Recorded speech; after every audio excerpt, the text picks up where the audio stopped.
प्रेमाची गोष्ट मालिकेमध्ये हा सागर मुक्ता आणि सईला गुंडांपासून वाचवतो, परंतु यानंतर या मुक्ताने सागरचा स्वाभिमान दुखावून त्याचा एगो हर्ट केला आहे. त्यामुळे हा सागर खूप चिडताना आणि संतापताना तुम्हाला दिसणार आहे. मिहिरने मुक्ता आणि सागरला एकत्र आणण्यासाठी गुंड पाठवलेले असतात, परंतु ते गुंड खरे असतात.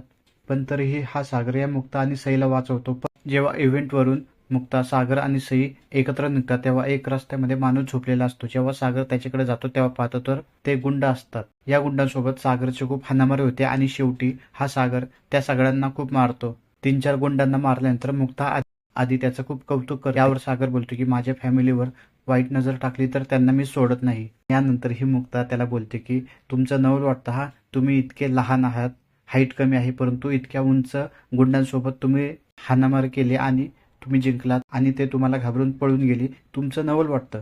खरं तर मुक्ता त्याला कमी उंचीचा म्हणजेच लहान समजल्याने या सागरचा खूप इगो हर्ट होतो आणि तो त्याच गोष्टीचा विचार करत असतो. मुक्ताचं हे बोलणं मनावर लावून घेतलेलं असतं आणि ऑफिसला गेल्यानंतर सुद्धा या मिहिरला याच गोष्टीवर खूप विचारत असतो की कमी हाईटवाले काही चांगले नसतात का, आणि बरंच काही बोलतो. बिचारा हा सागर सतत मुक्ताने बोललेल्या गोष्टीचाच विचार करत बसतो.